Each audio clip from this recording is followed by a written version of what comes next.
नमस्कार, चंडीगढ़ दूरदर्शन में आपका स्वागत है। मैं हूं आपका दोस्त सचिन भारती और आप देख रहे हैं कार्यक्रम साहित्य सृजन, जहां हम मुलाकात करते हैं साहित्य से जुड़ी ऐसी शख्सियतों से जिन्होंने अपनी कला एवं प्रतिभा से एक अलग पहचान बनाई है। एक बार की बात है, एक बच्चा बस स्टैंड पर अखबार बेचता था। एक बार उसे एक प्रकाशक मिला तो अपनी नोटबुक पकड़ाते हुए उसने उस प्रकाशक को कहा कि वो कविताएं लिखता है और वो चाहता है कि दुनिया उसकी कविताएं पढ़े। प्रकाशक ने उसे ऊपर से नीचे तक देखा और फिर तंज कसते हुए कहा कि तुम अखबारें बेचते हो और कवि बनना चाहते हो। बच्चे ने बहुत शांत स्वभाव में जवाब दिया कि अखबारें बेचना उसका काम है, लेकिन लिखना उसकी पहचान है। कुछ वर्षों बाद उसी बच्चे के गीत हिंदी फिल्मों के शब्दों का एक किस्सा बन गए। ये बच्चा कोई और नहीं, हिंदी फिल्मों के गीतकार असद भोपाली थे। जी हाँ, जब आप खुद को पहचान लेते हैं तो दुनिया एक ना एक दिन आपको ज़रूर पहचान लेती है। और आज स्टूडियो में राब्ता किया है शब्दों के एक ऐसे ही कलाकार ने जिन्होंने एक अपनी अलग पहचान बनाई। मैं स्टूडियो में स्वागत करता हूं दर्शन ट्योना जी का। दर्शन जी, स्वागत है। मेहरबानी, शुक्रिया। दर्शन जी, प्रोग्राम की शुरुआत में मैं सबसे पहले आपसे जानना चाहूँगा कि लिखने के इस सफ़र की शुरुआत किस तरह से हुई? सचिन जी, सबसे पहले तो दूरदर्शन चंडीगढ़ का बहुत बहुत धन्यवाद जो उन्होंने मेरे को यहाँ बुलाया। और लिखने की बात यह है कि मैट्रिक के बाद मैं जब कॉलेज में गया तो कुछ माहौल ऐसा मिला, तो वहाँ मतलब और लोगों को भी देखता था, तो देखते देखते कुछ पढ़ने का लिखने का भी इस शौक़ था। तो वो पढ़ते लिखते लिखते सुनते, तो मतलब मैंने उस वक्त रेडियो बहुत सुना था जी। तो रेडियो की वजह से मतलब मेरे को लिखने का शौक़ धीरे धीरे पड़ता गया। बाकी थोड़ा सा कुछ यही मेन होता है, भी प्यार का चक्कर होता है सभी का जी जी, तो वो भी एक कारण बना जी लिखने का जी। तो उसकी वजह से मैं लिखना शुरू किया, तो आज तक चल रहा है वो सिलसिला जी। तो मुझे लगता है कि हर एक सफ़र की शुरुआत तो बड़ी खूबसूरत होती है, लेकिन उस सफ़र की शुरुआत से उसे आगे बढ़ाने में काफ़ी चुनौतियाँ, काफ़ी संघर्ष जो हैं वो भी आते हैं। तो इस लिखने के पूरे सफ़र में आपको क्या लगता है कि सबसे ज़्यादा संघर्ष किस चीज़ का रहा? संघर्ष तो खैर ज़िंदगी के सभी शोबों में होता है। मेरा भी ऐसे ही रहा। कुछ घर के घरेलू प्रॉब्लम्स थी, तो कुछ कई बार पढ़ने को उतना नहीं मिलता था जी, जितना वो दायरा विशाल होता है पढ़ने से जी। तो उससे आदमी ज़्यादा अच्छा लिख सकता है और बढ़िया लिख सकता है।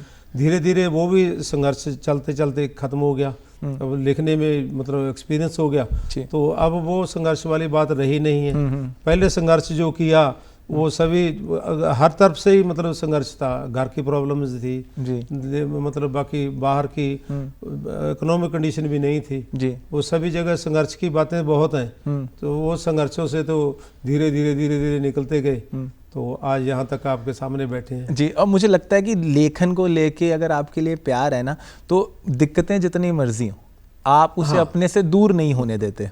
लेकिन पंजाब की ये सबसे बड़ी त्रासदी रही है, या फिर मैं हरियाणा की भी ये सबसे बड़ी त्रासदी रहूँगा कि जहाँ पुराने वक्त में यहाँ लेखन को लेके इतना ज़्यादा प्यार था, इतनी ज़्यादा उसको लेकर रुझाव था, आज वो रुझाव जो है, चाहे वो पंजाब की बात करूँ या हरियाणा की बात करूँ, वो काफ़ी हद तक कम हो गया।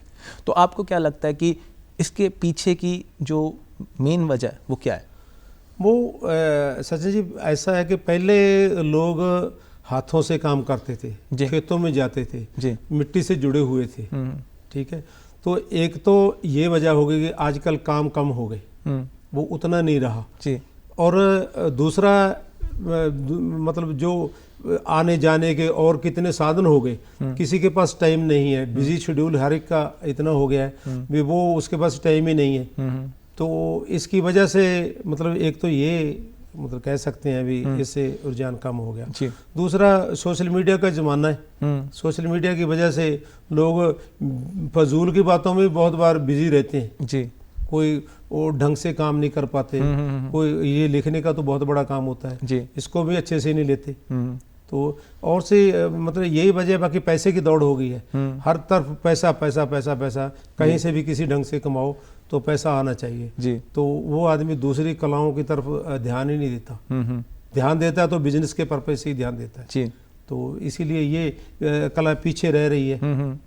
मेन यही मैं कारण मानता। मतलब मुझे वो ये कला को दिल से निकलना बहुत जरूरी बंद है, हो गया किसी भी तरह से कला। आज कला को लेके किसी तरह का रुझाव है तो वो पैसे को लेके या दिखावे को लेके वो ज्यादा रह गया। और शायद एक बहुत बड़ी वजह है कि जो एरिया, चाहे वो पंजाब हो हरियाणा की बात है, जहाँ पर लेखन को लेके इतना ज़्यादा प्यार मोहब्बत थी, वो कम भी काफ़ी शायद इसी वजह से होगी। बिल्कुल, है ना, यही कारण है। बिल्कुल। और अगर आप लेखक के तौर पे बात करें तो मुझे लगता है कि एक लेखक को लिखने के लिए एक अलग माहौल चाहिए होता है। हर कोई लेखन अपने तरीके से लिखता है। तो आपको क्या लगता है कि क्या आपको लिखते वक्त, चाहे वो गीत हो चाहे वो कविताएं हो, तो क्या किसी एक अलग माहौल की ज़रूरत होती है या फिर घर बैठे बस लिख लिया?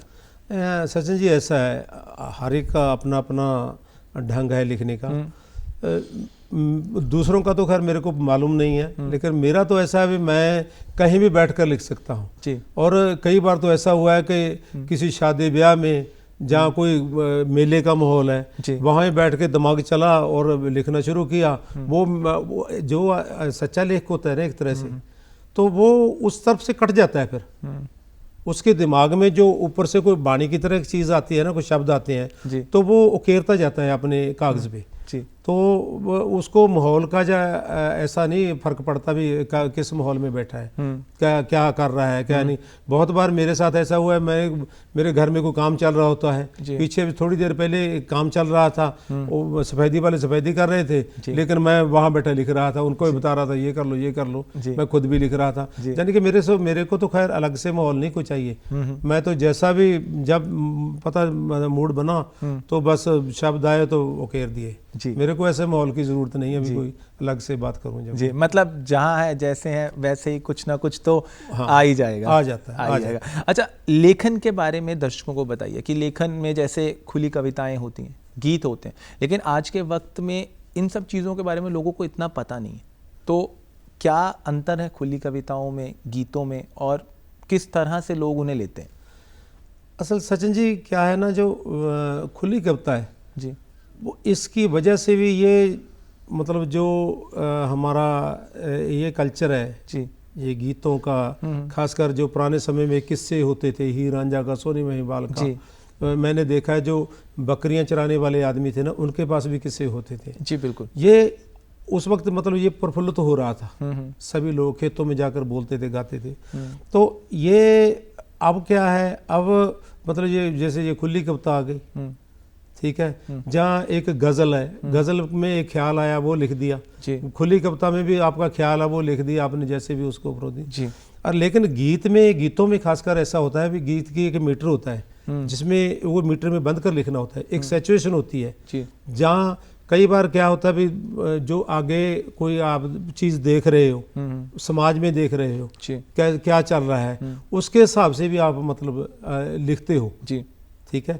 तो अलग अलग विधाएं हैं, तो अलग अलग माहौल में अलग अलग चीज़ निकल कर आती है। जो कोई शायर है वो अपने हिसाब से उसको कागज़ों में शब्दों में उकेर देता है। जी, तो अगर गीतों की बात की जाए तो अब बदलते वक्त के साथ गीतों की जो तकनीक है वो काफ़ी ज़्यादा बदल गई है। पहले जैसे पूरा का पूरा सेटअप लगता था, सारे संगीतकार बैठते थे, अलग अलग वाद्य यंत्र बजाने वाले बैठते थे, तो गीत को बनाने में काफ़ी मेहनत लगती थी। अब ऑटो ट्यून्स आ गई हैं, गीतों के शब्द बदल गए।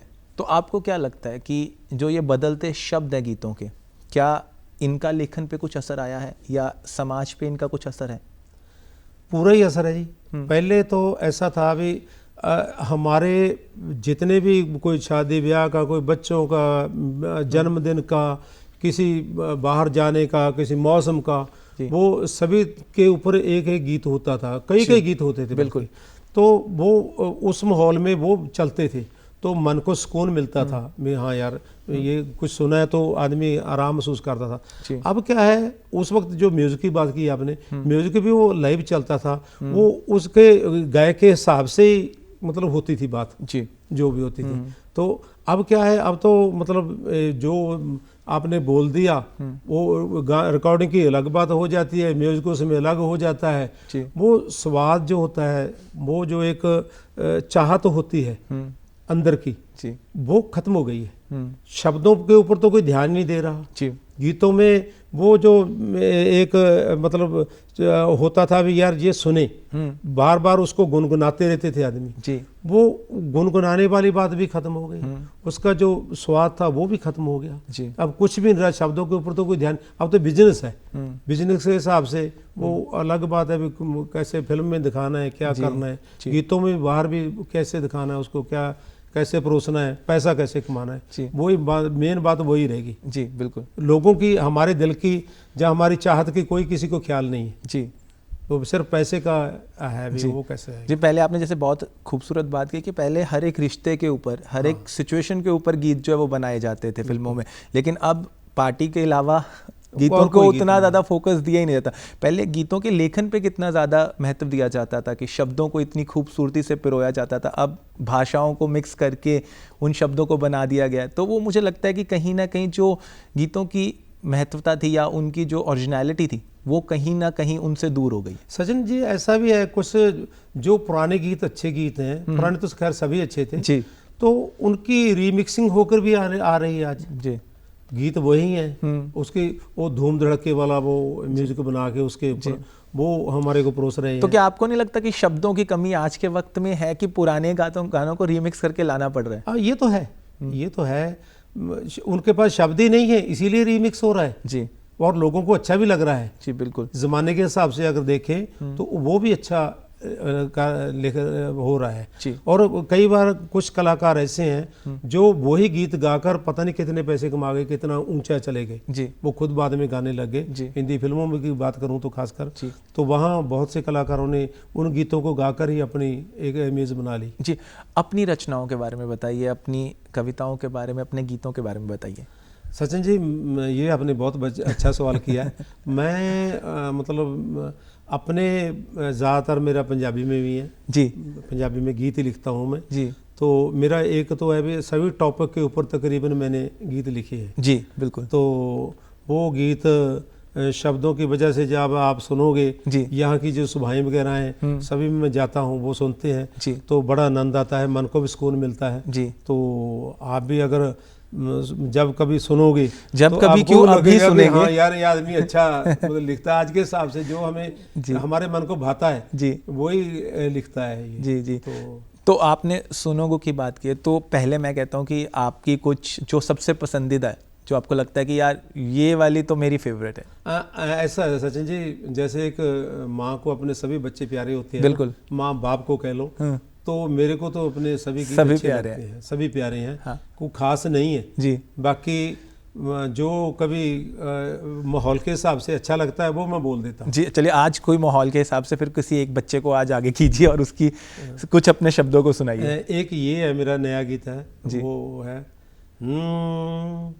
तेरे ਲਈ जीदा तेरे ਲਈ मरीदा तेरे ਲਈ जीदा तेरे ਲਈ मरीदा अज कल एहो कारोबार ही करीदा तेरे ਲਈ जीदा तेरे ਲਈ मरीदा गाक मेरे सुपने ओ पीड़ लाई रख दे गाक मेरे सुपने ओ पीड़ लाई रख दे तेरे नाल लखां देहां बिना तेरे कख दे बछोड़े वाला कदे कदे बछोड़े वाला कदे कदे हौका भी भरी दे अज कल हो कारोबार ही करी दे तेरे ਲਈ जीदा तेरे लिए मरीदा। क्या बात है, क्या बात है दर्शन जी। मतलब मैं कहूँगा कि जितने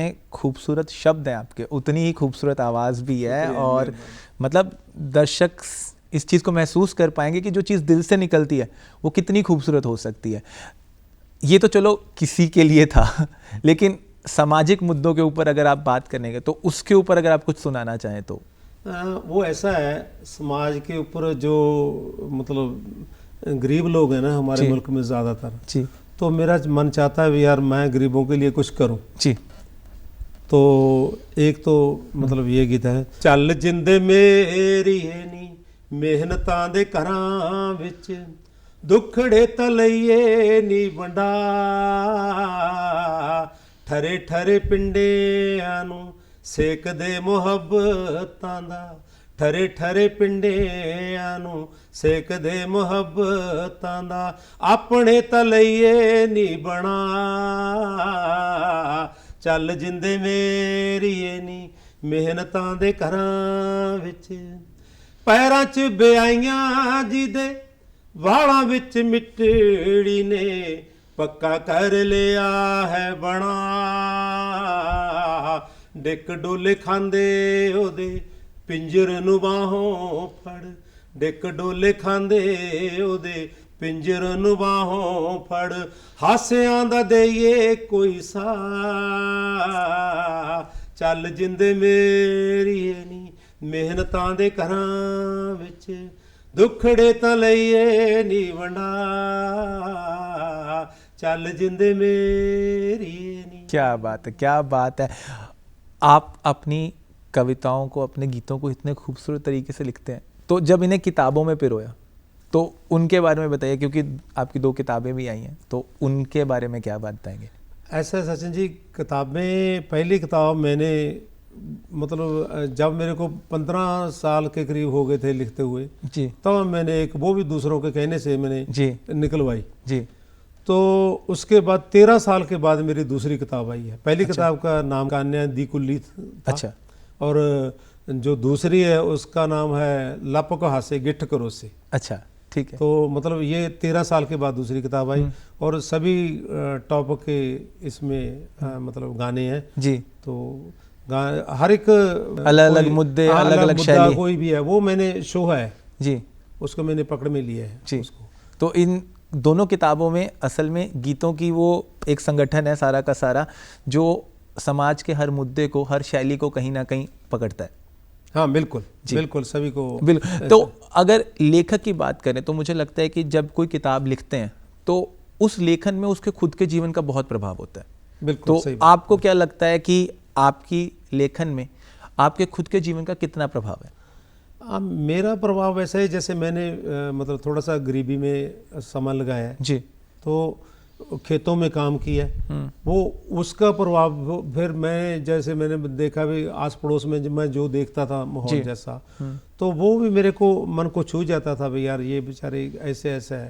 तो वो मैं सभी वो उसके ऊपर मैं लिखता रहा फिर जी, वो मेरे को अच्छा लगता था। मैं लिखते अपने थोड़ी सी मन को सुकून भी मिलता था और कभी कभार मैं जो दूसरों को सुनाता था तो वो लगता है यार ये हमारी बात ही हो रही है जी।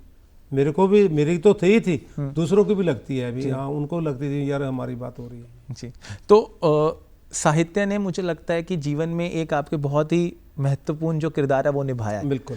तो इसी साहित्य के किरदार में जब स्क्रीन पर पहली बार अपना नाम देखा तो मुझे लगता है कि हर कलाकार के लिए वो एक बड़ा ही खूबसूरत पल होता है। तो वो क्या फीलिंग थी, क्या इमोशन था जब पहली बार साहित्य की वजह से स्क्रीन पर खुद को देखने को मिला या खुद का नाम देखने को मिला?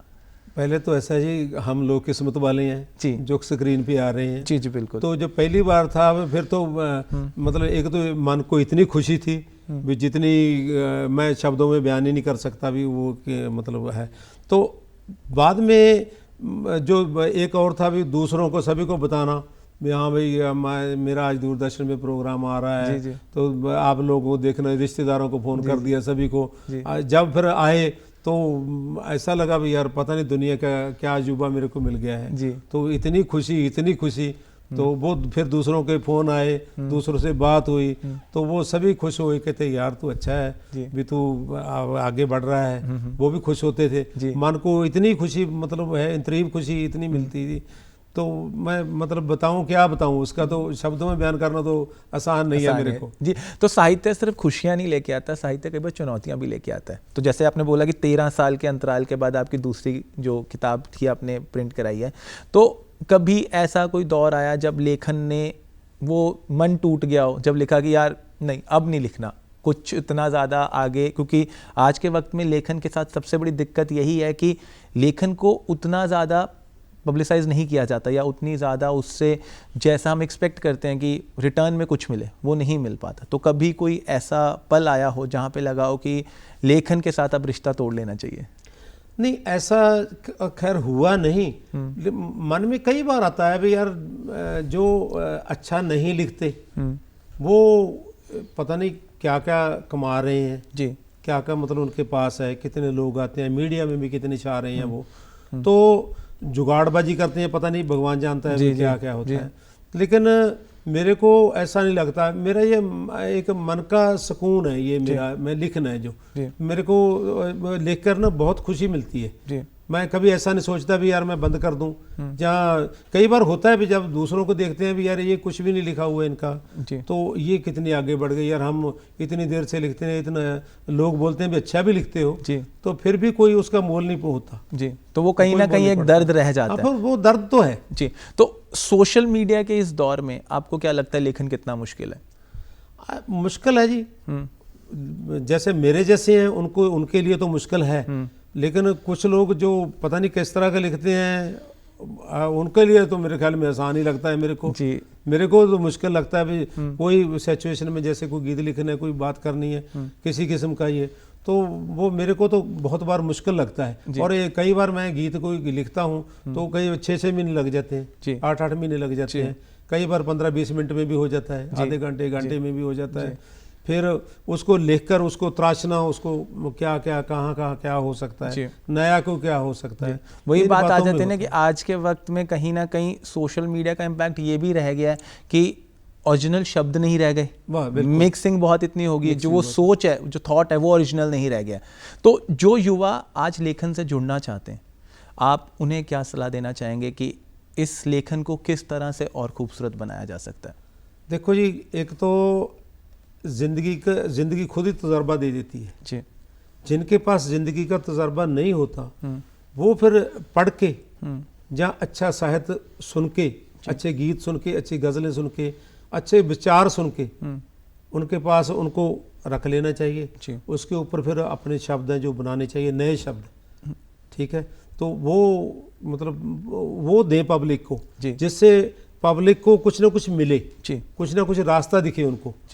ऐसा ना हो भाई सिर्फ अपने मतलब के लिए, 4 पैसों के लिए कुछ लिख दिया तो वो लिखकर दूसरों को एक बिगाड़ने वाली बात ही हो जाती है। जी बिल्कुल, ठीक है कि नहीं, वो अच्छा नहीं कुछ देते हम।